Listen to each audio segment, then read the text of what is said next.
When millions of young adults leave parental supervision for the first time, they step into a complete societal vacuum. This flowchart illustrates how demographics react to freedom. The female branch expands into an organized geometric web of nodes, engineering coordinated networks. The male branch plummets downward into a chaotic, aggressively looping scribble, devolving into a primitive biological ecosystem. Within weeks, basic living standards vanish.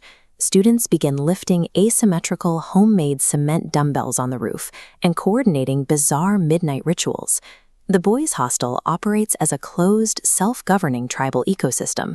Stripping away societal rules creates a hyper-isolated hierarchy where survival depends on tribal logic. At the top of this hierarchy sits the shaman of the tribe, typified by the third-year Monubaya archetype. His authority is built on longevity and sheer, unrelenting confidence, rather than actual life success. This decision tree maps his dating advice: wait 10 rings, or ghost partners to command respect.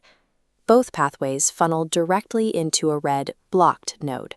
This advice produces a 100% failure rate. Students sabotage themselves with a strategy leading exclusively to rejection. In an information-poor environment, the tribe instinctively follows the most confidently incorrect person in the room to maintain a sense of direction. Standard biological functions like sleep are replaced by obsessive groupthink.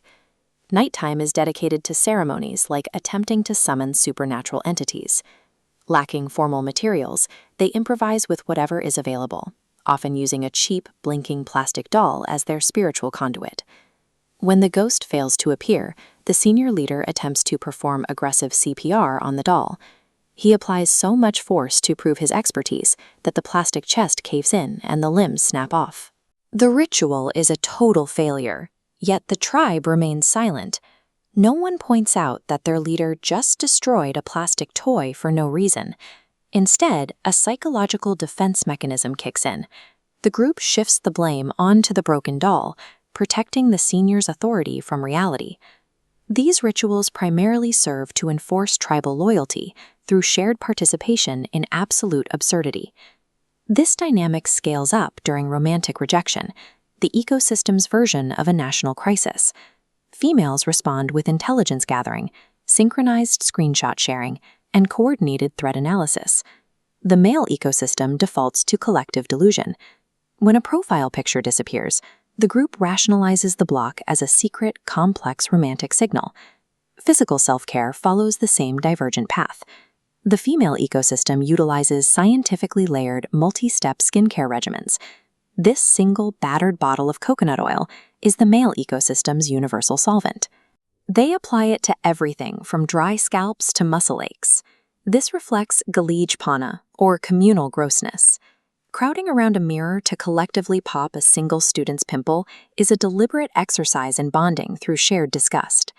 Wallowing in shared delusion and communal grossness forms a psychological armor against the harsh realities of the outside world.